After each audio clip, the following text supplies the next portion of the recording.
हाय बच्चों, कैसे हो भाई आप सब। आई होप बहुत बढ़िया होंगे। बच्चों इस वीडियो में है ना हम मैथ्स टॉपर की जो आंसर शीट होती है उसका प्रॉपर एनालिसिस करने वाले हैं कि कैसे वो एग्जाम लिख कर आया है, कैसे उसने चीज़ों को करा है जिस वजह से उसे 100 आउट ऑफ 100 मार्क्स मिले हैं। ध्यान से सुन लो भाई, 100 आउट ऑफ 100। एक बच्चे को जब 100 आउट ऑफ 100 मिलते हैं ना तो उससे हमारे पास सीखने के लिए बहुत चीज़ें होती हैं, क्योंकि उसने पेपर प्रॉपर सही करा है तभी उसे प्रॉपर मार्क्स मिले हैं। अगर आप पूरे मार्क्स के लिए सोच रहे हो तो बिल्कुल ये वीडियो आप ही के लिए है और अच्छे से देखें कैसे चीज़ों को सही करा जा सकता है एग्जाम के अंदर।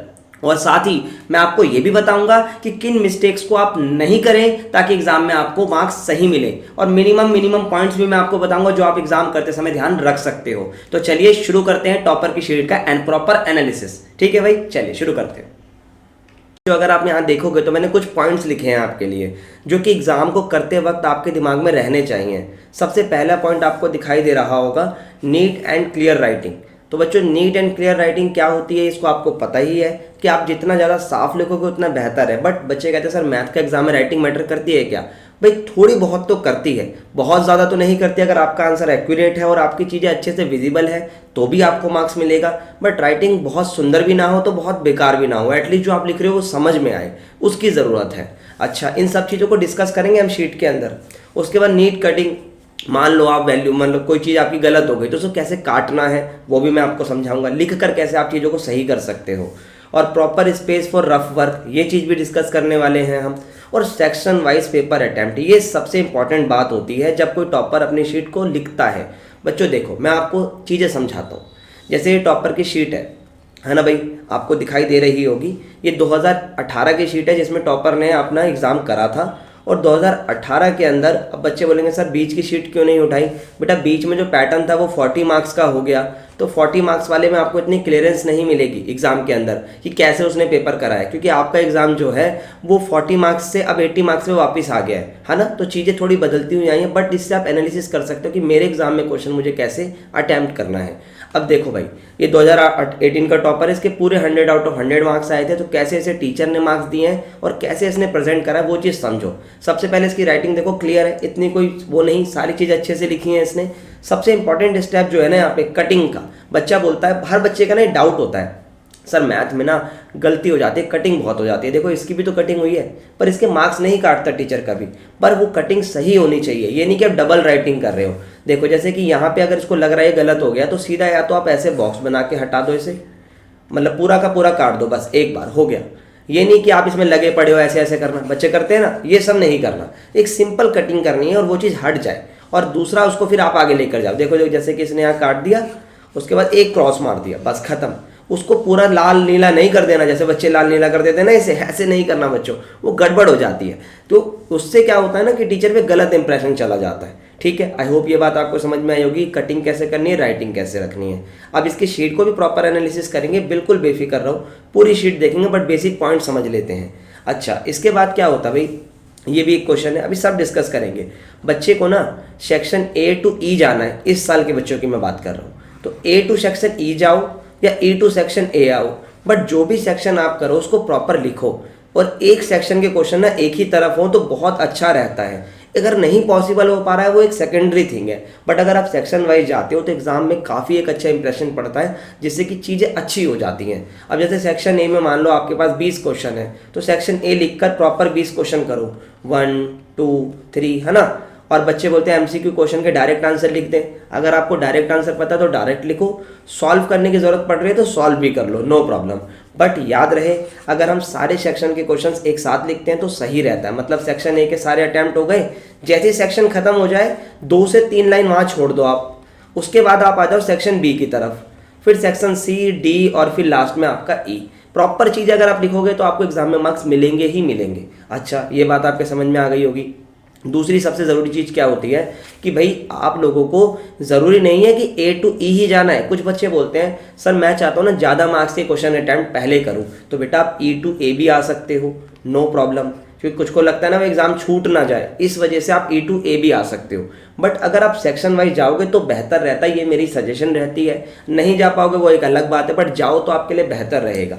सबसे पहली चीज़, अब चलिए सीधा शीट पे चलते हैं कि टॉपर्स ने कैसे अटैम्प्ट करा है एग्ज़ाम। आइए देखते हैं। देखिए भाई, ये टॉपर की शीट है, 2018 का पेपर है, इसको प्रॉपर एनालिसिस के साथ समझते हैं। देखो भाई, सबसे पहले आप 29 क्वेश्चन, यानी उस समय एग्जाम में 29 क्वेश्चन आते थे ना, तो 29 से इसने शुरू करा। इसने भी वही अप्रोच रखी है कि ज़्यादा से ज़्यादा मार्क्स से करना है मुझे।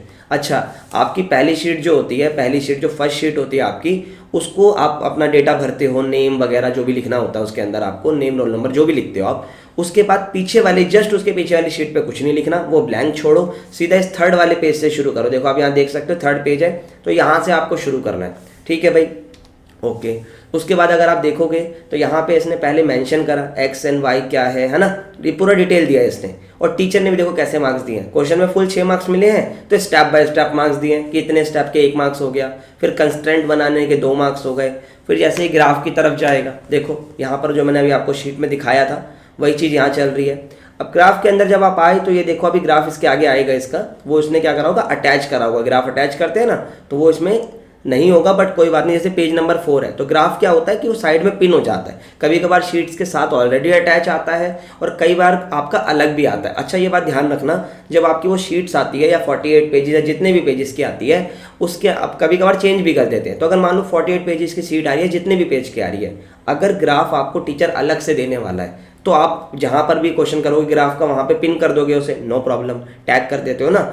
उसके बाद अगर हम बात करें कि मान लो ग्राफ ऑलरेडी अटैच है, तो ग्राफ वाला क्वेश्चन वहीं पे अटैम्प्ट करो जहाँ पर आपको वो जो ग्राफ है लगा हुआ है। मान लो कि आपको 5वें या 6ठे पन्ने या 10वें पन्ने या 20वें पन्ने पे ग्राफ है, तो ग्राफ का क्वेश्चन ना अकॉर्डिंगली वहीं एडजस्ट कर लो। ठीक है, बहुत बढ़िया।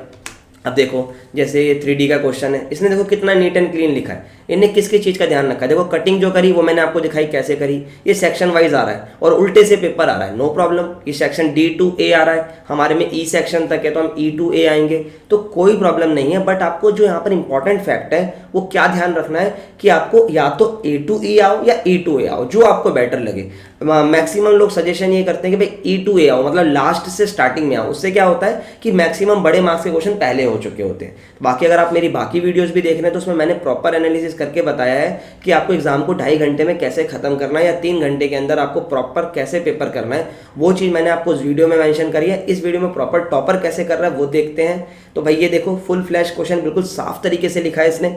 अब अगर आप देखोगे यहाँ पे इंटीग्रेशन का क्वेश्चन है, बच्चे को बहुत प्रॉब्लम होती है सर इंटीग्रेशन का क्वेश्चन कैसे करना है, उसको लिखने में प्रॉब्लम आ जाती है। तो देखो इसने पहले क्वेश्चन लिखा, उसके बाद उसने जो भी डिटेल वहाँ लिखनी है, जो भी वो लेट वगैरह करेगा, वो सब यहाँ देखो कितनी प्योरली मेंशन कर दिया और फिर आगे जाके उसने क्वेश्चन कर दिया। अब एक चीज़ नोटिस करना, बच्चा क्या करता है, मैं आपको दिखाता हूँ यहाँ पे। बच्चा क्या करता है, मान लो उसने ये शीट है, यहीं पे रफ करने लगता है, यहीं पे वो क्या करता है 13 × 12, लो जी यहीं पे कर दिया है ना, 14 × 12 कर दिया। मतलब जो उसको नॉर्मल कैलकुलेशन करनी है वो यहाँ कर देता है। ये बहुत गलत बात है। रफ के लिए आपकी शीट का सबसे आखिरी पन्ना रखा गया होता है, जो रफ काम करना है वो आखिरी पन्ने पे करो, ऐसे नहीं जहाँ मर्जी लिख दो, इससे भी बहुत गलत इंप्रेशन पड़ता है। ठीक है भाई, ओके आगे चलते हैं। अच्छा एक चीज़ का और ध्यान रखना है, बच्चा यूँ बोलता है कि सर मान लो कि मैंने अगर आप एग्ज़ाम कर रहा हूँ और मुझे नहीं आता 29 क्वेश्चन या लास्ट क्वेश्चन, तो मैं क्या करूँ भाई, उस सेक्शन का सबसे बढ़िया क्वेश्चन जो आपको आता है वो सबसे पहले कर दो, नो प्रॉब्लम। बट एक सेक्शन के क्वेश्चन लगातार करने के बाद ही दूसरा सेक्शन शुरू करो इफ़ पॉसिबल, ध्यान रखना, वरना अल्टीमेटली तो आपका गोल पेपर करना है। पर टॉपर की नज़र से देखें तो जो चीज़ मैं आपको बता रहा हूँ वो बिल्कुल करेक्ट है। यहाँ पे आ जाओ, जब चैप्टर 8 का क्वेश्चन आएगा तो डायग्राम को बहुत प्योरली मेंशन करना है। देखो डायग्राम का भी 1 मार्क्स दिया है, बच्चे पूछते हैं ना मार्क्स वगैरह, तो यहाँ पे देखो, तो ये चीज़ आपको बहुत अच्छे से क्लियरली तरीके से समझनी है कि मुझे कितना क्लीन पेपर करना है। डायग्राम जितना क्लीन होगा टीचर को उतना ही आपका वो मिलेगा, हमें कॉन्फिडेंस आएगा बच्चे ने यार पेपर अच्छा करा है, मार्क्स देना बनता है। ठीक है, अल्टीमेटली सॉल्यूशन करेक्ट आएगा अगर आपकी चीज़ें करेक्ट हो रही हैं। देखो मैट्रिक्स का क्वेश्चन आया है ना भाई, देखो हर स्टेप के नंबर है। अगर आप यहाँ मेंशन चीज़ों को देखते चल रहे हो तो देखो यहाँ पे ये क्वेश्चन है, यहाँ पे इसने देखो सिमेट्रिक लिखा, तो जब ये सिमेट्रिक पे गया, सिमेट्रिक रिलेशन इसने बताया, ट्रांजिटिव बताया, तो जो चीज़ आप कर रहे हो ना उसे क्लियरली मेंशन करो, मार्क्स अपने आप मिलते हैं, ऐसी कोई दिक्कत नहीं आती है। देखो नीट एंड क्लीन, बिल्कुल हर एक चीज़ नीट एंड क्लीन लिखी है। बॉक्सेस बना रहा है तो स्केल्स का यूज़ करे या ना करे, बट लाइन्स क्लियर होनी चाहिए। यहाँ लाइन ऑलरेडी खींची हुई होती है, यहाँ पर आप लाइन मत खींच देना रफ करने के लिए, और अगर आप खींच भी रहे हो साइड में लाइन, यहाँ पे ड्रॉ कर रहे हो लाइन, तो इतनी कोई प्रॉब्लम नहीं है। बट मैथ के पेपर में ऐसे लाइन बगल में ड्रॉ करने का कोई मतलब बनता नहीं है। बट आप चाहो तो रफ कर सकते हो साइड में, एक चीज़। दूसरा बाकी जो एंड शीट होती है ना वो रफ के लिए बनी होती है, तो आप उसका यूज़ कर सकते हो। नो प्रॉब्लम, ठीक है। क्वेश्चन पेपर पे आजकल टीचर मना कर देते हैं लिखने के लिए, इसलिए मैं ये बात कह रहा हूँ। अब यहाँ पर अगर आप देखोगे 3, 4, 5, 6 इवेंट वगैरह दे रखे हैं, तो ये सब चीज़ अगर आप देखोगे तो यहाँ लेट वर्ड लिखना, तो ये छोटी छोटी बातें हैं जो आपको एग्जाम में हेल्प करती हैं। देखते जाओ भाई, यहाँ पे देखो चैप्टर नंबर 9 का क्वेश्चन है, बिल्कुल उल्टा आ रहा है बच्चा, 29 से लेकर 19 क्वेश्चन पे आ गया और बिल्कुल स्टेप बाय स्टेप आ रहा है। यहाँ पे sec x हो गया =2, ये सब चीज़ें प्रॉपर लेट करी। देखो एरो लगाया कि मुझे क्या लेट कर रहा है, मैं किसको लेट कर रहा हूँ, वो मेंशन कर रहा है। जितनी ज़्यादा अच्छे से चीज़ें मेंशन होंगी मार्क्स उतने ही क्लीनली मिलते हैं। खचर पचर सी मचा दोगे ना तो मज़ा नहीं आएगा, वो खचर पचर से बचना है आपको, ठीक है भाई। चलिए बहुत बढ़िया, ये देखते जाओ। देखो पार्शियल फ्रैक्शन में बच्चा कितना परेशान होता है, कितना नीट एंड क्लीन तरीके से अटैम्प्ट करा है। तो सारा खेल लिखने का है कि कितना अच्छे से आप चीज़ों को लिखते हो। देखो वो 29 ग्राफ जो वहाँ पर अटैच था वो इसने यहाँ लिख दिया है, वो वहीं पे पिन होगा। जब ये सीबीएसई के द्वारा सीबीएसई के साइट पे चीज़ अपलोड होती है तो हमने वहीं से यूज़ करा है। ग्राफ में देखो कितनी पॉइंट टू पॉइंट बात है, इसने स्केल तक मेंशन करा है कि आपका जो एक्स एक्सिस है उस पर 1 सेंटीमीटर का क्या मतलब है और वाई एक्सिस पे 1 सेंटीमीटर का क्या मतलब है। ये क्लीनिनेस होती है जिससे एग्जाम में आपको बहुत हेल्प मिलती है, ठीक है भाई। चलिए बहुत बढ़िया, और आगे बढ़ते हैं भाई। यहाँ पे ध्यान दीजिएगा, अभी एक क्वेश्चन और आएगा, ये देखो, हाँ ये आ गया। बच्चा बोलता है क्या सर एमसीक्यू क्वेश्चन पूरा सॉल्व करना है? भाई मर्जी होती है, पूरा सॉल्व कर सकते हो तो टू गुड, नहीं तो आपको पॉइंट वाइज कर देना होता है, जैसे कि आप यहाँ देखो, यहाँ पे देखो क्वेश्चन नंबर 8 है, ये 1 मार्क्स का, बट इसने पूरा सॉल्व कर दिया, नो प्रॉब्लम। अब यहाँ देखो क्वेश्चन नंबर 7 है, ये भी इसने इस तरीके से कर दिया। तो ये नहीं है कि आपको सीधा 1 लाइनर लिखना है, इस चीज़ को समझो थोड़ा सा। बच्चा क्या करता है, आंसर नंबर 1, इसका आंसर आएगा 7 मान लो, तो बच्चा सिर्फ 7 लिख देता है, कोई प्रॉब्लम नहीं है, मार्क्स इसमें भी 1 मिलेगा। लेकिन अगर आप आंसर 1 को पूरा सॉल्व कर देते हो तो भी कोई प्रॉब्लम नहीं है, ये आपकी कन्वीनियंट है कि आप कैसे कर रहे हो।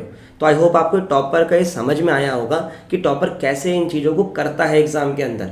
ये इंपॉर्टेंट चीज़ें आपको क्लियर हुई। एक बार फिर से मेंशन कर देता हूँ मैं ये सारी चीज़ें आपके लिए कि भाई सबसे पहले आपने को राइटिंग थोड़ी ठीक रखनी है, बहुत ठीक नहीं, मैथ का एग्जाम है तो थोड़ी बहुत राइटिंग चलती है ऊपर नीचे, बट क्लियर आपका जो चीज़ लिख रहे हो ना वो समझ में आए टीचर को। दूसरा, अगर कटिंग करने की ज़रूरत पड़ रही है तो नीट कटिंग हो, मतलब हल्का काट दिया और ख़त्म, ये नहीं कि उसको ऐसे भरने लग गया, नहीं, ड्राइंग नहीं करनी वहाँ पे। अच्छा जी, प्रॉपर स्पेस यूज़ करो रफ के लिए, लास्ट वाला पेज है आपका रफ का, वहाँ ही रफ कर सकते हो आप, ठीक है। क्वेश्चन पेपर पे लिटिल बिट हो सकता है अगर टीचर मना ना करे तो, और ये सेक्शन वाइज वाली बात ज़रूर ध्यान रखना। इसके अलावा जो बीच में छोटी छोटी बातें बताई मैंने कि ग्राफ करते समय किन बातों का ध्यान रखना है, स्केल वगैरह मेंशंस करो, ये सब चीज़ें करोगे तो एग्जाम एक अच्छे तरीके से प्रेजेंट होगा, क्योंकि भाई किसी भी चीज़ की प्रेजेंटेशन बहुत मैटर करती है, ठीक है बच्चों। आई होप ये चीज़ें आपको समझ में आई होंगी। तो भाई एडू कैप्टन पे आप लोग जितना भी हमारे साथ जुड़े हो प्लीज़ कमेंट में बताओ क्या टॉपर वाली वीडियो समझकर आपको क्लियरेंस हुई कि भाई क्या क्या चीज़ें मुझे ध्यान रखनी है और क्या क्या चीज़ें नहीं करनी है, ठीक है भाई। तो बच्चों इसी प्रकार से अपने बोर्ड्स को बिल्कुल बूस्टअप कर दीजिए, अच्छे से बोर्ड अपना बिल्कुल ये करते हैं फोड़ दीजिए, बढ़िया बोर्ड कर दीजिए। उसके बाद जब आपका CUT की बारी आएगी या किसी भी एंट्रेंस टेस्ट की बारी आएगी उसके लिए भी हम खड़े हैं। हम आपको मतलब इतनी सारी चीज़ें दे देंगे ना एक मिनिमम प्राइस में कि आप खुद बोलोगे भाई मज़ा आ गया। तो जो हमारा मेन फीचर रहते हैं वो भाई लाइव एंड रिकॉर्डेड दोनों तरीके से चीज़ें मिलती हैं। बुक आपको घर पर डिलीवर होती है और मॉक्स जो है ना हमारे 1, 2, 3 नहीं, इतने मॉक्स है ना आप थक जाओगे देते देते। और डाउट सॉल्विंग सपोर्ट हमारा ऑनलाइन है, आप क्वेश्चन अपलोड करो, आपको आंसर टीचर के द्वारा इन ऑडियो वॉइस मिलता है और ऑडियो वीडियो दोनों में मिलता है, ताकि आपको चीज़ समझ में आए। सिर्फ लिख कर नहीं सेंड करेंगे, बताकर बोलकर सेंड करेंगे, उसमें चीज़ें मेंशन होगी कहाँ पर क्या कैसे हो रहा है। अच्छा, ये नहीं कि सिर्फ बातें ही हैं हमारे पास हमारे रिजल्ट है। आप इस स्लाइड को देख सकते हो कि कितनी चीज़ें हमारे पास हैं भाई। ऑल इंडिया रैंक CUT 1 हमारा था, IP मैट इंदौर पिछले साल ही 13, 24, 37 से तीनों हमारे यहाँ के बच्चे हैं। SSBC शहीद Sukhdev college of business study उसमें हमारे 30 से ज़्यादा बच्चे हैं। SRCC में हमारे बच्चे हैं। नासी मुंजी में 57 बच्चे हमारे पढ़ रहे हैं। क्राइस्ट में पढ़ रहे हैं। CUT में 100% लाने वाले 55 से ज़्यादा बच्चे हमारे थे। और AIR DU जब हुआ करता था तब ऑल इंडिया 3rd रैंक भी हमारी थी। तरुण नाम का बच्चा था, काफ़ी प्यारा बच्चा था भाई वो। और IP यूनिवर्सिटी में ऑल इंडिया रैंक 4 हमारी, भारतीय विद्यापीठ यूनिवर्सिटी में ऑल इंडिया रैंक 4 हमारी बच्चों की थी। तो बच्चों इन चीज़ों से भी जुड़े रहेंगे, कोई ऐसी दिक्कत नहीं आने वाली। बट अभी पहले बोर्ड पे फोकस रखना है, बाकी आगे हम आपके लिए खड़े हुए हैं। तो इस वीडियो में टॉपर एनालिसिस में अगर आपको चीज़ें अच्छी लगी हो तो प्लीज़ कमेंट में बताइए, और क्या आप लोग हमसे एक्सपेक्ट करते हैं वो भी हमें बताइए। ठीक है बच्चों, आज के लिए इतना ही, मिलते हैं नेक्स्ट वीडियो में, बाय बाय।